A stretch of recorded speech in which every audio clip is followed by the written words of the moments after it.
Well, again, a great question, and a question that resonates with a question that you asked earlier about the difference between status and conduct, of what it means to be gay as opposed to engage in a particular identity, or what it means to be, Japanese as opposed to engaging in practices like language practices that people would associate with being a national origin minority.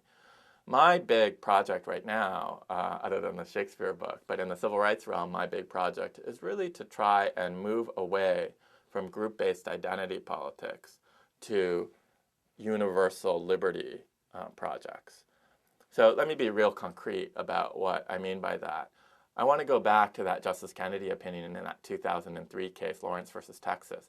I think it was a critical and brilliant move for him to take something that came to the court as a gay rights case and to say, this actually isn't just about gay people, this is about all of us. I'm going to frame this as a universal right to sexual privacy.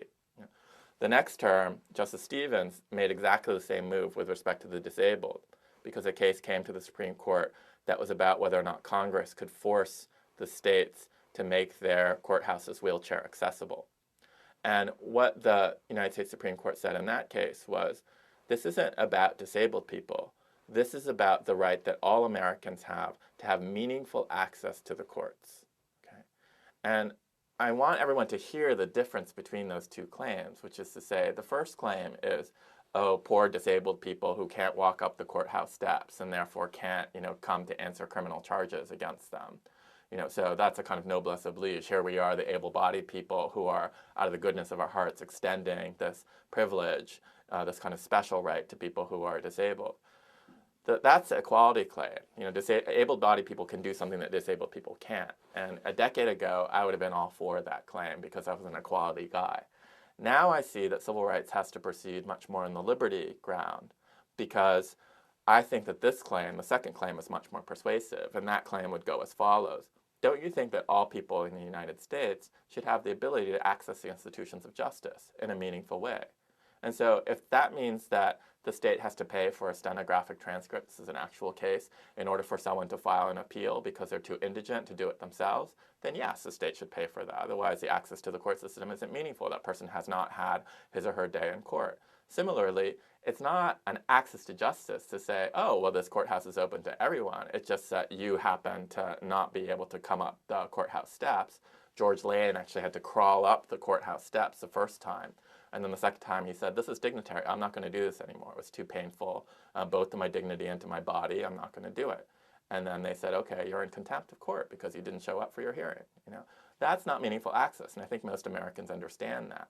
But I think it's much more powerful to frame it as, don't you think this is a right that all of us have, rather than to frame it as a right that a particular minority has.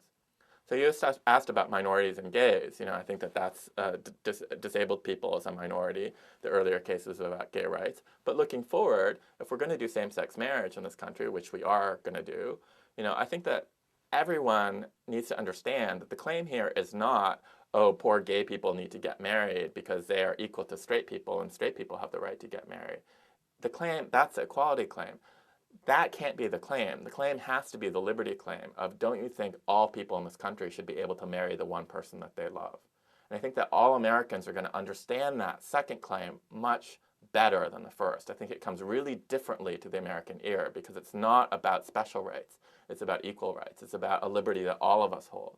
And so what we need to think about moving forward, especially, well, really precisely because of what I said before about our explosive pluralism in this country, is to try and think about universal rights. Because when we talk about universal rights, like right to access the court, right to marry, right to have certain forms of privacy within the home, what we're really talking about is, what are the rights that you or I need to live a good life?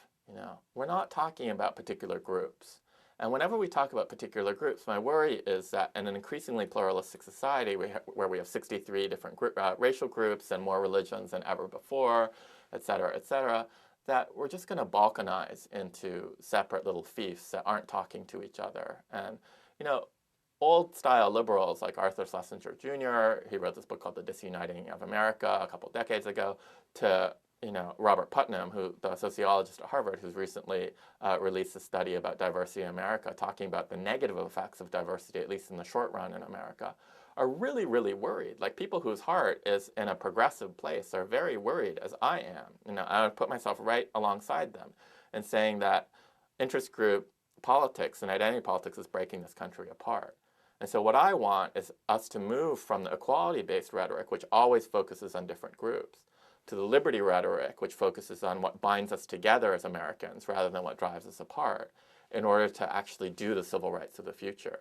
So ironically, when you say, what do you think minorities and gays should do in the future? My argument is, I think that minorities and gays need to flip over from thinking about their claims as group-based equality claims to thinking about them in terms of universal liberty claims.